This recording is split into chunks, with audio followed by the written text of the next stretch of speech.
What's up, y'all? It's your girl Sakina, and I'm back with another review. This is my review for Ready to Love. This is season 8 reunion part 1. As y'all can see, I'm not in the original studio, okay?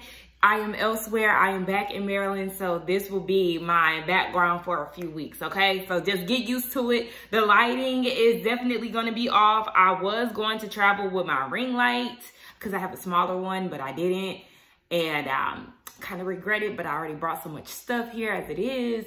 But yes, so this is going to be where I film. If you hear an echo, you know, it's a little higher up the ceiling, so just excuse that.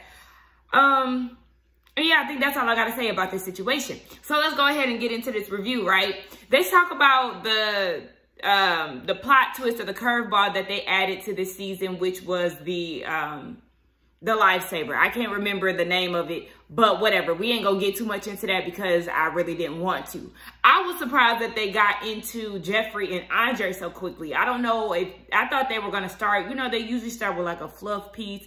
I guess the fluff piece was the curveball, but yeah, they got straight into Andre and Jeffree, and I thought that they were gonna save that for last, but being that they're the first, there may be some other, you know, situations that might be a little juicier than this one. That's what I'm assuming, but we'll see as we watch. So yeah, they talk about the beautiful moment that they had where Jeffree found her biblical husband. You know, she was a hot commodity all throughout the season, which I still don't understand why. Her voice was annoying. She did always look sleepy. I mean, we know that she has a health condition that tires her out actually, but it's just the damsel in distress, the baby voice, all that extra BS that came with Jeffree. I just don't trust her. So her and Andre, at the end of it, after the season wrapped, she said that she didn't hear from him. She reached out to him in regards to an event, and he didn't reach out, and it was because of her children. And he was saying that during filming, there was something that he couldn't discuss or something. So the question was, why aren't the kids' fathers in their lives? She got 2 baby dads. Why aren't they present? And Jeffree was like, because that's just my situation. Like, I can't control these grown men. Black men do this every day. And so, of course, they hear black men, and the black men get triggered by that. And they're like, whoa, whoa, whoa, hold on, wait, because I don't do that. No. I mean, Anthony said all men do that, so he didn't necessarily negate the situation. But let's be fucking for real. Y'all already know how, probably a lot of y'all on the cast daddies wasn't there, okay? You already know how this goes. Jeffree is not, you know, Jeffree's situation is not a shocker. So I don't understand why they are acting so clueless about it. And Andre, let you tell her you was a stepdad to other children, so you should understand her situation.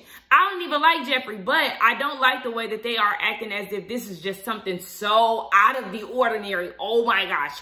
None of your dad's help. That is going to be a lot on a man that is trying to pursue you, and you have 3 children, and especially if he doesn't have any of his own, because he's then going to have to take on that role. But that's something that he's going to accept, or has to accept, if he wants to be with you. But this is nothing new, guys. So I don't like them acting like this is just something that just so happened to come about when women deal with this every day. Experience. Yeah. Thank you so much. Quit trying to twist it. And I'll say that to everyone. How many black men are in They do. I'm not playing around this reunion. So don't play around. Let's do it. Let me just clear this up a tad bit. Let's at least use the phrase, not all black men.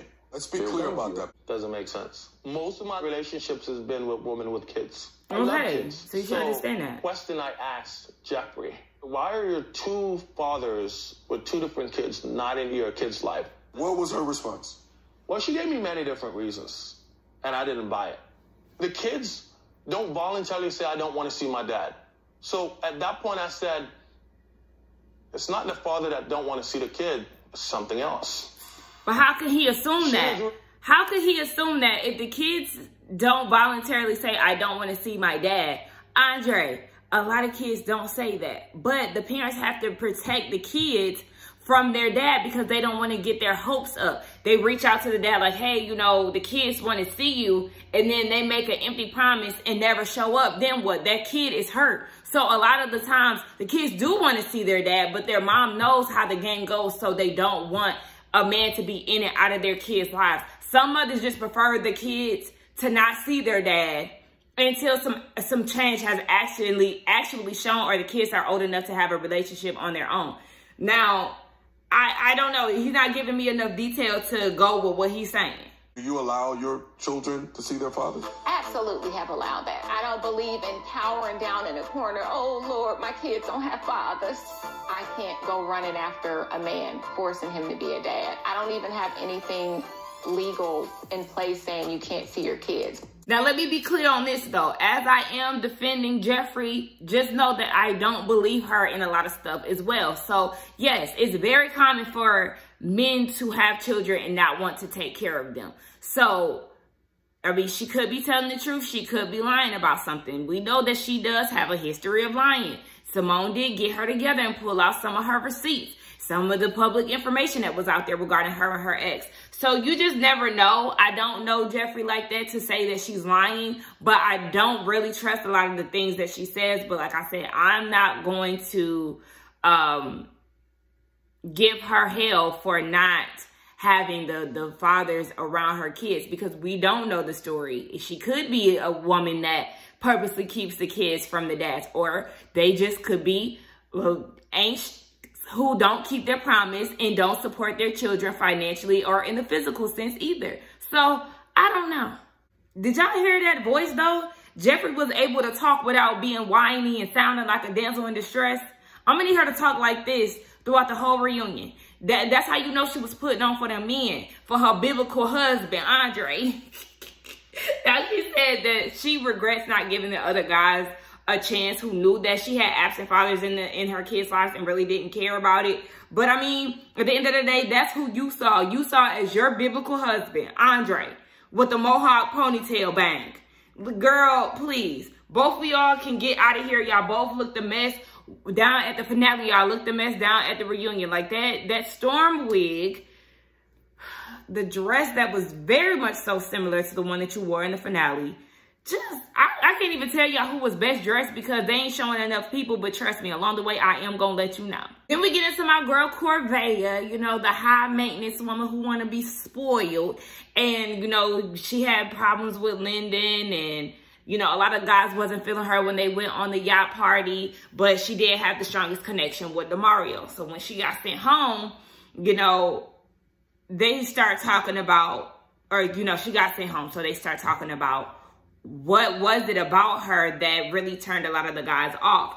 For Marc Anthony, it was just her coming out being like, you know, do you spoil your girl? And where Marc Anthony comes from, or the way that he looks at it, he's like, you know, when you say spoil, it's just like, you know, kind of like an entitled thing. You're giving something that's not earned. And he said, even when you look at spoiled children, a lot of them, you know, they just take things that's not earned to them. And then that's how you do form entitlement and feeling like the world owes you something and things like that. But then when you look at Corvea's side, she said, well, you know, we just have two different upbringings, because she has doctors in her family and things like that breaking all these curses. And she said, when you do get to a certain point, then you want to spoil your child, you know, because you're rewarded with so much in life you want to give to your children. So that was, they came to an understanding with that. And I see both sides, definitely. Y'all know I was Team Corvea the whole time, because my thing is, yes, if she's telling you what she wants, and if you can't provide that, then you're just simply not the man for her. So I didn't understand why Lyndon was so in his feelings about it. And he was like, well, you was giving a laundry list out to Demario saying that he needs to go to therapy. Okay, yes, as a lot of black men should go to therapy, women as well. But there's nothing wrong with her saying that. She wants to be in a relationship with somebody who is trying to better themselves, and therapy is definitely one of those ways. And then she was saying that she can't be with somebody who has a roommate. That's just not for her. Yes, if you have a roommate, there's nothing wrong with that. And I don't blame Lyndon for being in a roommate situation if that's what he has to do for his finances. But for Corvea and where she is in her life, yes, she needs a man who has his own place. She needs a man who has a financial plan to set him up for his future, because she wants to be a wife. She wants to have a family. She wants to enjoy her life and get the best out of it. So that's the reason why a man with finances is something that she wants, because she's a woman who has her finances together. So yeah, she wants somebody equally yoked. Simple as that. It's not hard to really grasp. So that was that. And then You know, she said that she's not dating anybody amongst the cast, but, you know, once she is ready to find that man, or once she does find that man, she just wants to be ready so she could be the most high value woman. I said, okay, come on, Corvea. I really like her. She looked good. There was nothing about her outfit. I really wanted her ponytail to be higher. She had a half up, half down outfit, hairstyle. I wanted her ponytail to be higher, but that would be the only complaint. She really did look good. And Marc Anthony, baby, you in this buttons down, buttons open on your shirt, please get rid of that. So then we get into Lyndon, and you know, him trying to kiss women and getting rejected from left to right. Him and Morgan's relationship and their connection. For the first time, Tony seen that they kissed. A lot of people didn't know that they kissed when Morgan sent him home. But you know, Tommy asked if Lyndon was ever jealous or intimidated by the connection that Morgan had with Tony. And he said, yes, he was. But you know, I feel like Lyndon was somebody who was taking it in stride. He said that, you know, throughout the process, him and Morgan, they were getting to know each other, you know, more so on the friend basis. But by the time you kind of want to decide what you want, then you have to make that decision if y'all want to be together and ready to love. But, I mean, I seen a connection between Lyndon and Morgan. It was just more so on the friend basis, and he was getting friends on by a lot of the women. Morgan was really the only one who was really trying to pursue him like that. I feel like I used the word really too much just now. But, yeah. So, you know, he has a girlfriend now, and it is what it is. This whole kiss situation between Corvea saying that Lyndon tried to kiss her. She said that she couldn't deny it, but she said she didn't remember saying that. Lyndon said that Jeffrey told him that. Jeffrey said that it did happen and it was something being discussed during deliberation. Marcia said that she said something about being confused. Baby, I'm confused, okay? I don't know if Lyndon tried to kiss Corvea or not. We know that he admitted it himself, that he is kind of fast on the smooches. But regardless of whatever, it's not the scandal that they're trying to make it seem. Like, we really don't care if he tried to kiss Corvea, because at the end of the day, Corvea left. They didn't have a strong connection. They really didn't see it for each other since episode 1. So what are we doing here? Child, so then we get into Blue segment, and I was like, what is there really to discuss with Blue? He really wasn't giving us anything. So yeah, basically, you know, he had his way. Hold on. Blue is scandalous, okay? So, yes, he had went and, hold on. So, we get into the segment of him, and Jonique was like, you know, he seemed like a really nice guy, but Tommy peeped the verbiage being used, and he was like, seen. She said, yeah, because after she got eliminated, he showed a different side. Once she got eliminated, he reached out to her and was like, well, now that you're off the show, you can date me. And she was like, what? When he had the choice to use the lifeline and save her and continue to date her on the show. But she came and found out that some of the men told her that they all wanted to use the lifeline on Jonique, but it was Blue who said no. And you know, with the lifeline, everybody has to be in agreement for it to be used. So that's the reason why she got sent home. So she looking at him like, nah, she wasn't feeling that. And I understand that. Like, why are you trying to send me home when you could have been trying to spend time with me during the show? You don't have to wait until the show is over to do that. So she started looking at him sideways. And then they have a curveball. He ends up finding love with someone else from Ready to Love. And it's Kayla from last season, who was talking to, forgot his name, tall, lanky dude. She was trying to talk to Mike too. Child, yeah, it's Kayla, the one who looked like Issa Rae. And I was definitely shocked by that. I did not see that coming. But, you know, it's been 3 months. She got a side of the bed. She sleep on the side of the bed with the monkey. I mean, not the monkey, the cat and all this other stuff. But then you have, what's her name? Zay? I want to say her name is Zay. The woman with the freckles who got sent home like the second elimination round. She looking like, And I was like, why is she looking like that? What's up with her? Come to find out, her and Blue was talking. And talking on a constant, recent basis. So she's like, yeah, I don't want to put a damper on y'all's happiness. But it was definitely a surprise to her. And she told him backstage, like, I know what's up. I really know what's up. If Kayla heard the things that you said to me recently, she would be very upset. Well, sis, why don't you tell us what was said? You know we want to know, because I want to know. And I hope Kayla is paying attention to this. Because, yeah, he's talking to you, but also talking to other women. I mean, she know that he's talking to other women, but if there's something that he's actively trying to pursue, he's obviously telling something to Zay that is making her feel like they could potentially be something as well. So pay attention to that.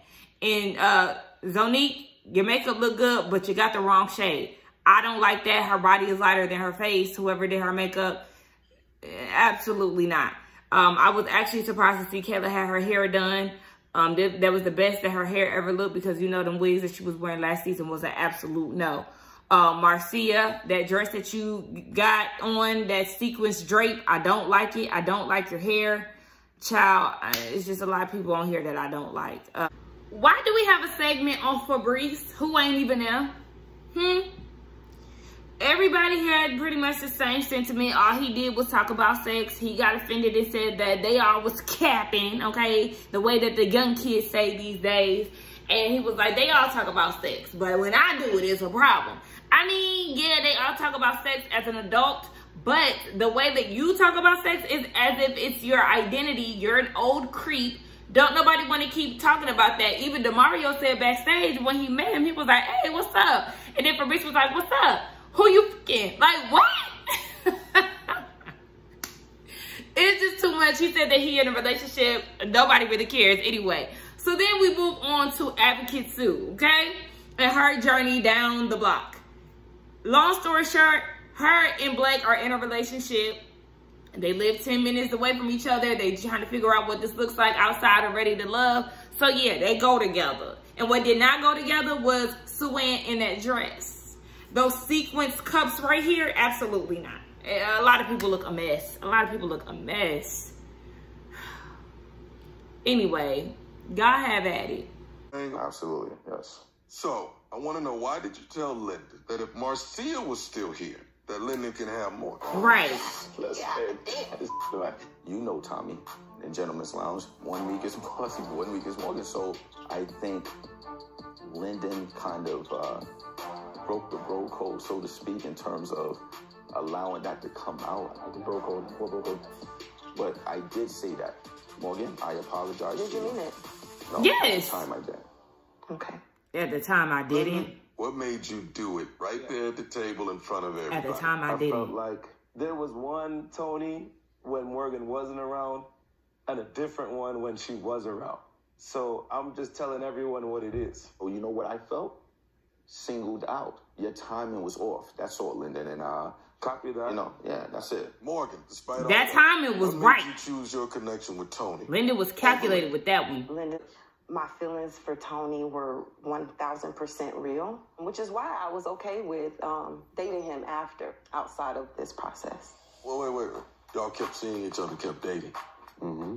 What? So what's the point? You should left with him. Place to be in. You know, I'm here for you, but you have to show me Right. that you see me and that I'm Morgan? worth it to you. Morgan voiced her concern. We haven't been out on a date. We haven't done flowers, whatever.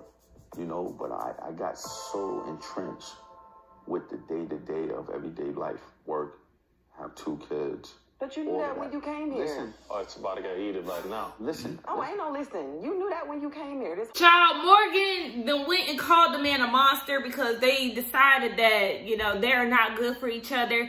Tony actually made sense saying that they were, you know, toxic for each other, in which they were. So then Morgan was like, you're a monster. And Mark Anthony, who, now, if y'all see me making facial expressions, I was making facial expressions towards Mark Anthony and Mercedes. Because, baby, the way he was gripping that hip, okay, on that couch, I said, oh, y'all definitely still doing something with each other. But anyway, I guess we're going to get into that next week. So, yeah, when Morgan told Mark Anthony to shut the fuck up, I don't know why I hollered. That was so rude. But she was like, y'all think I would just be saying that just to say that? No, he's a monster. But it's just like, okay, well, that's the same monster you've been chasing all season, sis. Them red flags been showing and you kept ignoring them. So don't get on here now trying to act a damn fool. They telling each other to shut up and cussing at each other and all of that. She walk off the stage and he follows her. He want to talk to her and she was like, no, I need some time to myself. Because if you wanted to talk to me, you would talk to me 6 weeks ago. I said, oh, well, this is given 6 weeks ago when I was pregnant. That's where my mind went to. But anyway, y'all, that was the end of Ready to Love Reunion Part 1. I was hoping that they were going to bring Natasha on the stage, especially because she was a part of the Tony and Morgan drama, so she can get her side of the story out. I mean, maybe they'll show that next week. I don't know, but she was backstage, so that makes me feel like she's not going to get the platform to speak about the situation, which is odd to me. But y'all let me know what y'all thought about this Part 1. There was definitely some people we could have went without. We did not need a Blue segment. We did not need a Febreze segment. But, you know, it is what it is. Let's get down in the comments and talk. Don't forget to like, comment, and subscribe to my channel. And I will see y'all in the next one. Bye.